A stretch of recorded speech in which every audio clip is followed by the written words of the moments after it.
كحومه وان اوغاي inaad tahay qof cajiib ah laakiin waxaan ka helay steelkaaga waan ogahay mar walba sidaan ayaa u ool aniga waxaan ahay shakhsi taajir ah kaliya dhibaatada i hayso waxay tahay waxaan ahay qof iskaabul ah allah iskaabul miyaa tahay waxaan aaminsanahay gabadha noqotay saaxiibteedii gabadha ugu nasiibka wanaagsan ee nolosha waaw way muuqataa ma awoodaa inaad qaabish gabar waan awoodaa waan ka helaa sidaas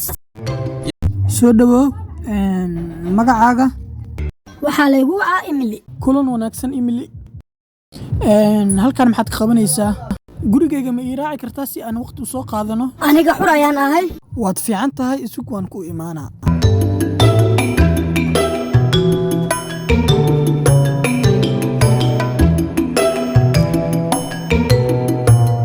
أنا كان هيا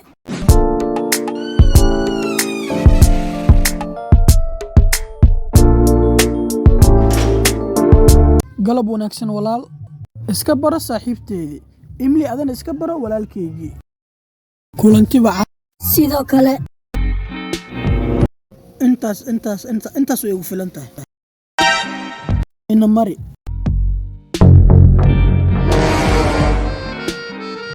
واو كاني ما قولكاagii baa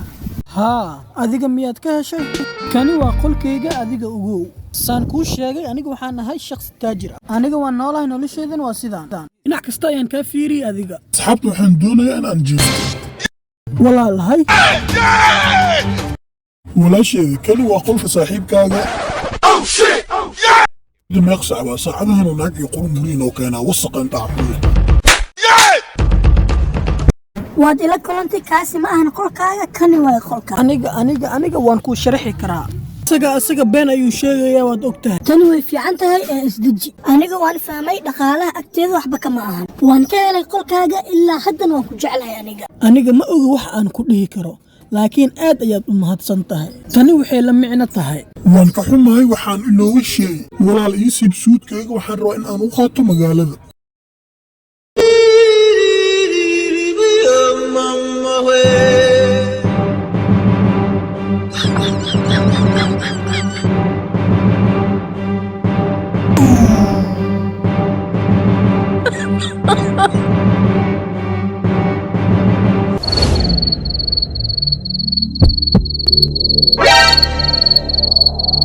aad ayaan ugu xumahay been ayaan kuu sheegay adiga waad ogtahay in aan ku jeclahay ugu dambeyntii iska kacay waxa aniga waan ku cafiyaa walwal aad ayaad u mahadsantahay